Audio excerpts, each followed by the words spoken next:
Ko Crystal Pekepo, tōku ingoa. He uri tēnei no ngā tika hununu. Te taha o tōku pāpā no Mangaia ia, kei Cook Islands. But I grew up in our whānau home in Waipawa. In terms of playing, Dad shared a lot of stories about his time in Mangaia that connects back to Aotearoa. They were playing this game. You would throw the dart up in the air and you had to say, "E re re, tō tika I runga e te maunga taranaki, he he he," all in one breath before it starts descending. And he showed me this book, From Darkness to Light, and it had all the different pūrākau about my ancestors from my Ngāti Wara heritage. They were very cunning and they were very smart. So I could imagine the play that they did engage in was to really stimulate and strengthen those kind of talents.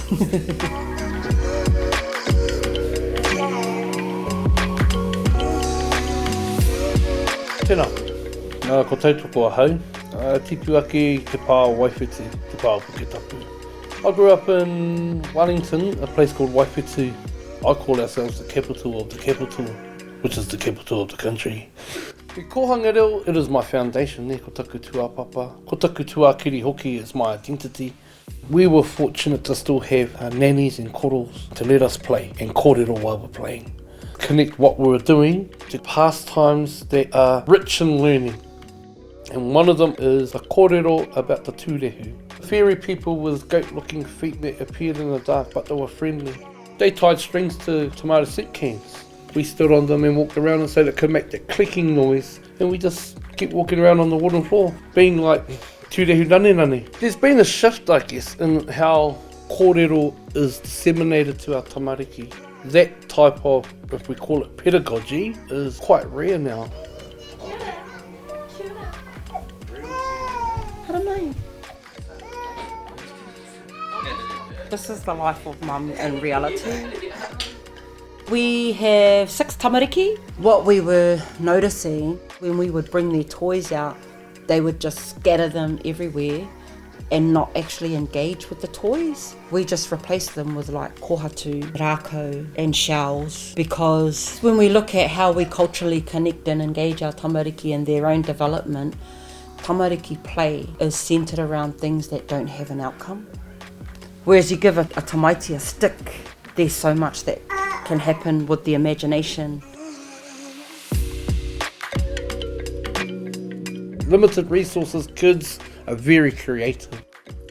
So we'll grab a whole heap of sticks, build little paths around the garden. It can be a shovel, it can be a rākou, it can be a taiao, it can be whatever they want it to be. And our feeling as parents is if we are to restrict the ability of our children to be free in what they do, then we are not helping them grow and helping them realise their potential. When it's a hot day, you just know that all the cousins are here, they're all playing. Whoever can cross the river first is to swim fastest, but I always lose. That's why I like playing it, so until I win, play. What's yours, Rita? What's your favourite game? Sometimes I just like to play in the river or just play with the rākous. And sometimes I just like to play with my brothers, whatever they do. My favourite game is doing rākou. It's not even a game. It's just a hobby, a thing I love. It's a safe place for us, really, coming here. We know that our tipuna are looking over us and they're in the waters, swimming with us all the time.